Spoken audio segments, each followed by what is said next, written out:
परमहंस स्थिति को प्राप्त महापुरुष हैं। उन्हीं से बाल्यावस्था में जब घर से निकले थे तो कुछ समय बाद ये प्रश्न किया था।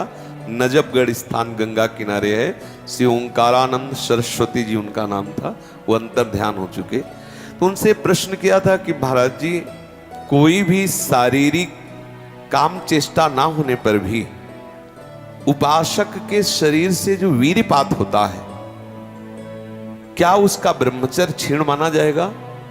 यदि क्षीण माना जाएगा तो वो क्यों निकलता है जब उसकी कोई क्रिया नहीं? उसे कैसे रोका जा सकता है? तो जो उन्होंने बताया था उस समय साधारण शब्दों में, वीर दो तरह से निकलता है। वो किसी संग के प्रभाव से हस्तमैथुन बंद कर देता है तो उसका वीर्यपात होगा। अगर वो 3 दिन में वीर्यपात करता रहा है तो 3 दिन में वीर्यपात होगा, पक्का होगा, क्योंकि उसका अभ्यास बन गया है। 2 तरह का ये वीर्यपात माना जाता है। एक, जैसे आप ठीक दिनचर्या से चल रहे हैं, आपका खान पान संयम सब ठीक। पहली बात तो ये है कि जिसने कभी हस्तमैथुन आदि के द्वारा वीर्यपात किया ही नहीं, उसका असली वीर कभी वीर्यपात होगा ही नहीं। बात पक्की समझ लेना, ये जीवन के अनुभव की बात करें हैं, इसमें मतलब क्यों में लगाने की जरूरत नहीं, आप खुद देख लीजिएगा। यदि आपने कभी हस्तमैथुन नहीं किया, कभी किसी भी तरह से जनेंद्री का घर्षण करके वीर्यपात नहीं किया, तो आपकी वो संतानोत्पत्ति की क्षमता वाला जो वास्तविक वीर है वो स्वाभाविक निकल ही नहीं सकता। यदि आपने मार्ग दे दिया है फिर उसके निकलने का मार्ग हो गया है। तो एक होता है, परमहंस जी ने बताया कि एक होता है कि आप सो रहे हैं और आपको बिल्कुल पता नहीं, मतलब बिल्कुल कोई काम का संकल्प नहीं, कोई क्रीड़ा नहीं, और आप जगे, आपको ऐसा लगा कि वीर्यपात हो गया, वो दोष नहीं है। जैसे जब हम गुड़ बनाते हैं तो उसमें गंदा फेन निकलता है ऊपर, पतोई कहते हैं गांव में। जैसे अरहर की दाल जब उबाली जाती थी गांव में तो ऊपर उसका फेन निकलता है, ऐसे ही ये शरीर का विकार निकला, ना कि ब्रह्मचर्य नष्ट करने वाला वीर है। बहुत ध्यान पूर्वक सुनने लायक। उपासक को उसमें परेशान नहीं होना। आपको बिल्कुल पता नहीं चला, कोई चेष्टा नहीं हुई, किसी भी तरह की हरकत नहीं हुई, और आप जगे हो, आपको लगा कि वो हमारे वस्त्र गंदे हो गए, तो वो आप ब्रह्मचारी ही हैं, आपके ब्रह्मचार्य का नाश नहीं हुआ, वो जीवनी शक्ति नहीं निकली।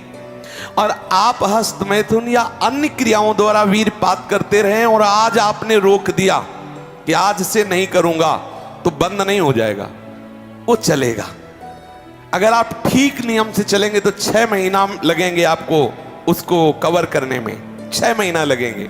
और अगर आपने प्रमाद स्थिति की, वो तो निकल ही जाता है, फिर हमको करने से क्यों मना किया जाता है? तो आप देख लेना, कुछ समय बाद आपकी हालत बहुत गंभीर हो जाएगी, जो आप बता भी नहीं पाएंगे किसी से।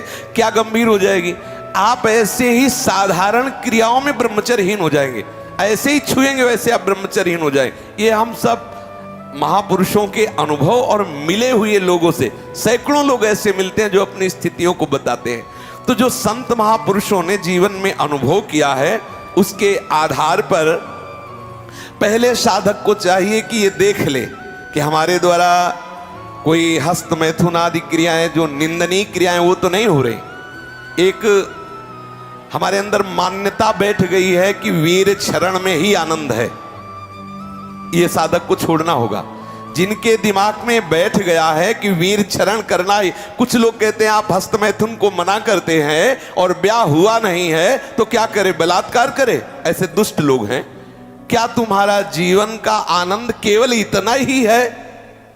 एक भागवतिक विधान है, जब आपका ब्याह हो तो संतानोत्पत्ति के लिए वो मार्ग, तब तक आप ब्रह्मचारी रहे। क्या इतने इंद्रियों के गुलाम हो गए? क्या इतना ही केवल आपने सुख समझ लिया? तो फिर आप देखना कि आगे आपको ये मन किस दशा में पहुंचा देता है।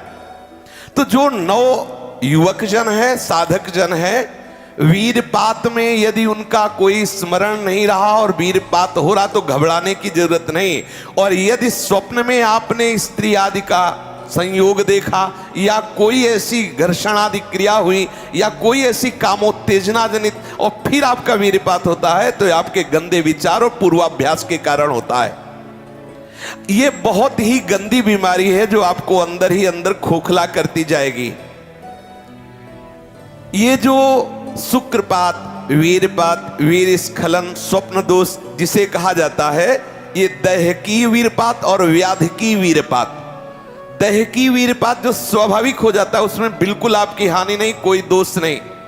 और जो ये व्याधिकी वीरपात है ये बहुत हानिकारक है, ये आपके जीवनी शक्ति को नष्ट कर देने वाला है, इसलिए इससे सावधान रहें। सबसे पहली बात, ऐसे लोगों का कदापि संग न करें जो हस्त मैथुन करते हैं। जो ऐसे लोगों का कदापि संग न करें जो गंदी तरीके से वीर का नाश करते हैं। वीर संतानोत्पत्ति के लिए शास्त्र आदेश करता है, मनोरंजन के लिए नहीं। ये जीवनी शक्ति, मनोरंजन का भी भाग नहीं है। पहली बात, इस स्वप्न दोष से निकलने के लिए हस्त मैथुन को पूर्णतया बंद कर दिया जाए। अगर आप सदगृहस्थ भी हो चुके हैं तो कुछ महीने के लिए आप अखंड ब्रह्मचर्य का नियम लें, जब तक आपका वीरपात होना ठीक ना हो जाए।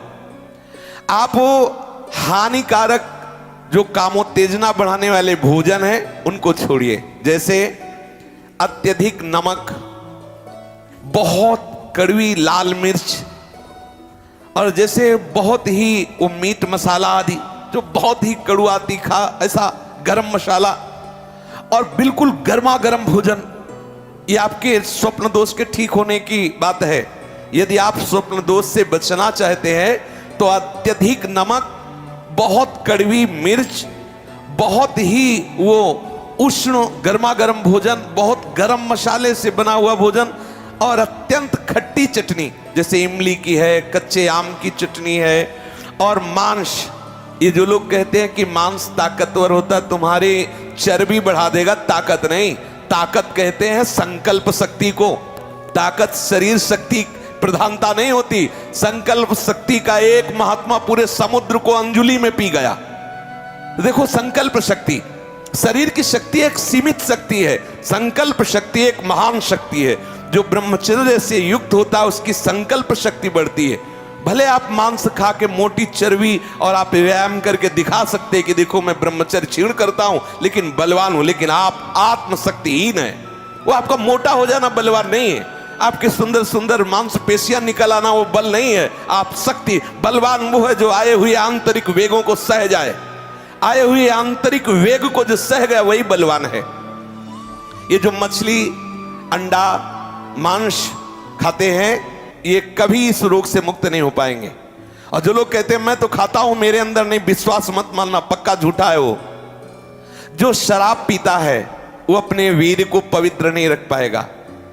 चाहे गृहस्थ हो, चाहे व्यापारी हो, चाहे किसी भी तरह की स्थिति में हो, सावधान हो जाओ, ये शराब आपके जीवन को नष्ट कर देगी। ब्रह्मचर्य में अपने आप एक उन्माद है। आप देखो, जिन बच्चों ने ब्रह्मचर्य छीण नहीं किया है उनको देखो कैसे उछलते हैं, कैसे कूदते हैं, बिजली की तरह उनके शरीर में स्फूर्ति होती है, एक उन्मत्तता है, गाते हैं। क्यों? वो उन्माद पैदा कर रहा है ब्रह्मचर्य, आनंद का उन्माद।